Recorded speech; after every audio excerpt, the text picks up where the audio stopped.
Hello বন্ধুরা, কেমন আছেন? আশা করি প্রত্যেকেই খুব ভালো আছেন আর আমিও খুব ভালো আছি। তাই গুপ্তাস গ্যালারি থেকে আবার নতুন একটা ভিডিও নিয়ে আমি চলে এসেছি আপনাদের কাছে। তাই পুরো ভিডিওটা লাস্ট অবধি দেখুন, আশা করি আপনাদের খুব ভালো লাগবে। আজ বানাবো বেগুন মশলা। তাই বেগুন মশলা বানানোর জন্য প্রথমেই বেশ কয়েকটা বেগুনকে ছোটো ছোটো করে কুচিয়ে নিয়েছি, তার সাথে দিকে পেঁয়াজ রসুনকেও ছোটো ছোটো করে কুচিয়ে নিয়েছি, আর নিয়েছি আদার আর শুকনো লঙ্কার একটা পেস্ট।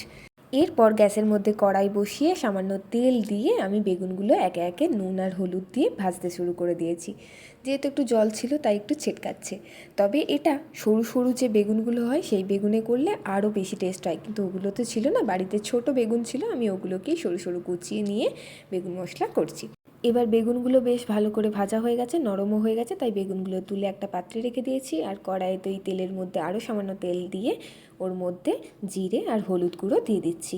এবার এরপরে দিয়ে দেব বেটে রাখা আদা আর শুকনো লঙ্কার পেস্টটা। এবার ওটাকে দিয়ে একটু নাড়াচাড়া করে ওর মধ্যে পেঁয়াজ কুচি আর রসুন কুচিগুলো আমি দিয়ে দিচ্ছি। প্রথমে রসুনটা দিয়ে দিলাম, এরপরে পেঁয়াজটা দেবো।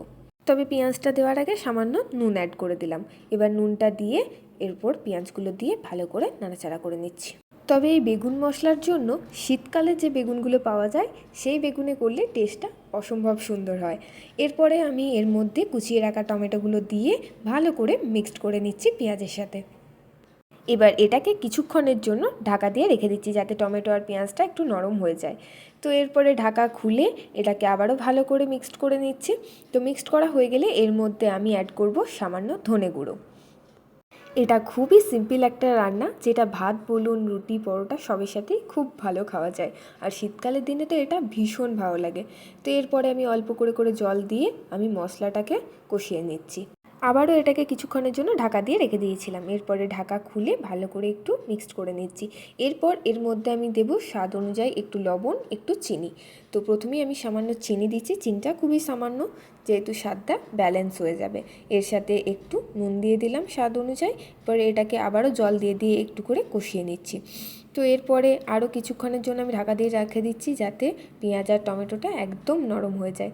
তো দেখতেই পাচ্ছেন বেশ লাল লাল করে ভাজা হয়েছে, তাই এবার আমি সামান্য জল দিয়ে দিলাম। এরপরে ভেজে রাখা বেগুনগুলো এর মধ্যে দিয়ে দিচ্ছি। এরপর বেগুনটাকে দিয়ে মশলার সাথে ভালো করে মিক্সড করে নিচ্ছি। এরপরে আর বেশিক্ষণ কিছু করতে হবে না। তো এটাকে দিয়ে খানিকক্ষণ এভাবে রেখে দিতে হবে। এরপরে এর মধ্যে সামান্য জল আর ওপর থেকে আমি দুটো কাঁচা লঙ্কা দিয়ে দিলাম। এরপর দিয়ে দিলাম ওপর থেকে একটু ম্যাগি মশলা। ম্যাগি মশলার সেন্টটা এতে খুব সুন্দর যায়।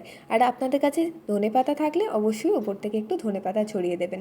আমার কাছে ধনেপাতাটা ছিল না, তাই ওটা আমি স্কিপ করে গেছি। ধনেপাতা দিলেও এটা টেস্টটা খুব সুন্দর আসবে। এবার এটাকে কিছুক্ষণের জন্য ঢাকা দিয়ে ফুটতে দিয়ে দিলাম। আর তারপরেই আমার বেগুন মশলা একদম রেডি। হয়তো আপনারা এর আগেও বেগুন মশলা খেয়েছেন, তবে এভাবে একবার বানিয়ে দেখবেন, আশা করি আপনাদেরও খুব ভালো লাগবে। তো আজকে আমার ভিডিওটা আমি এখানেই শেষ করছি।